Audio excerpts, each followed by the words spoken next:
Hello, hello, friends. Dave here from Constant Contact. Thank you so much for joining us on this live stream here today.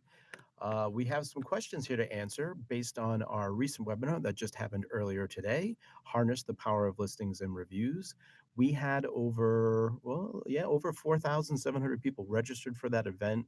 We talked about how to get started, how to encourage people to leave reviews, and how to maintain your listing and review pages over time. We also had a special guest join us, which was Bryan Caplan, the CEO of Bryan Caplan Marketing, and also a Google speaker. So thank you if you were able to join us for that. We've got a brief amount of time here to just to answer a few questions. We got tons of really great questions that we'll be trying to answer over time here, also within our Constant Contact community. But today I wanted to take a moment to answer some of those questions here for you. One of which is, just for clarification's sake, what does it mean to claim a listing or review page? And just so there was no confusion, one of those things is what that really means is there are listings and review sites out there. Many that you're familiar with, or the big ones would be Google My Business, the other would be Yelp. Another would be even Facebook. In some instances, a Facebook page actually it handles reviews and recommendations from people.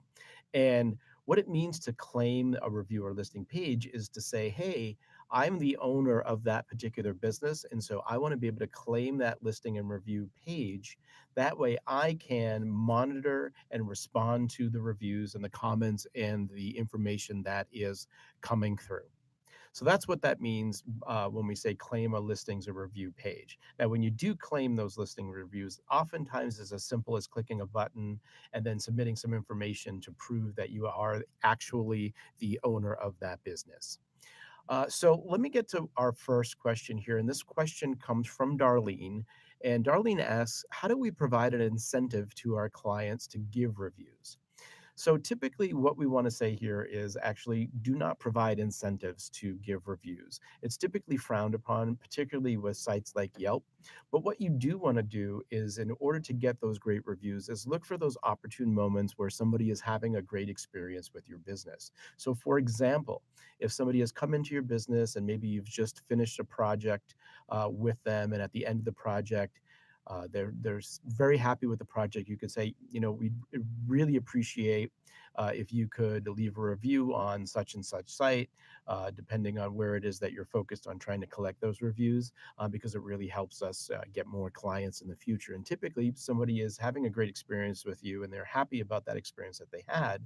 They're more than grateful to leave those reviews for you. So it's more about encouragement and asking people kind of after a job well done, so to speak. You can also follow up, of course, with email. And Paige asks, what is some good verbiage to use in an email request to someone to review you? And she also mentions that you don't want it to sound all about you, right? And that's absolutely correct. So, an example of some information could be maybe somebody made a purchase, and what you could do is send an email that says, thank you for your purchase. We really love to hear from our customers to find out what it is that they really liked about the product or service. Would you mind sending in your information and leaving a review on this particular site? You can link them off to that site. Again, make it all about the value that you're going to find from hearing from that person and how important that feedback is to you and your business. And that's really an example of a short, simple example. And we'll share some resources in the details of this video for you as well. So you can find some more resources to help you think about what type of verbiage to use in those email requests.